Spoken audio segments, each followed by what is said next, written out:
As the leaves begin to change and temperatures start to cool, it's important to remember that fall in southern Nevada comes with a change in watering restrictions. The days are getting a lot shorter and the nighttime temps are getting cooler, so you really don't need to water near as much as you would in the summer. Your trees and plants will do really well on just 2 days a week because, like I said, those temperatures are starting to come down overnight, and that's the important time when plants get a little rest and can soak in some water.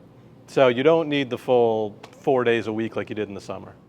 Fall watering restrictions are in effect through October, meaning you should only water your landscape 3 days a week, and even less if you have plants and trees watered by drip irrigation.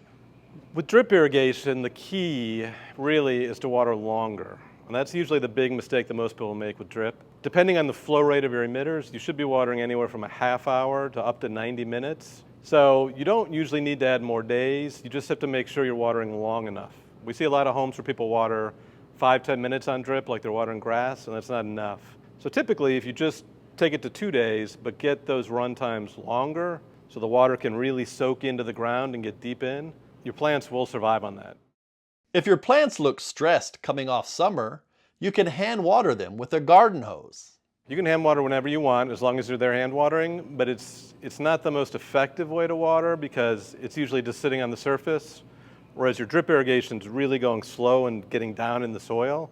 It's important to know that overwatering is harmful to your plants and trees, which is why we recommend watering them just 2 days a week in the fall.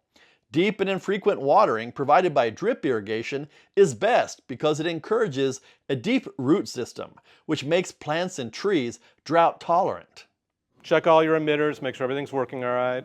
Go out and look at your clock. Make sure your clock settings are all right. Make sure it's watering on the right days because there are restricted days. Make sure you're watering long enough. And just check your full system. Run it, check for leaks, and just make sure everything's in good shape. So remember, as we transition seasons, be mindful of your watering habits and fall back on the number of days you water your landscape. This is the time you can make a big difference. You can really save quite a bit of water in this valley and do your part. The fall is a great time to really pitch in and help the valley save water.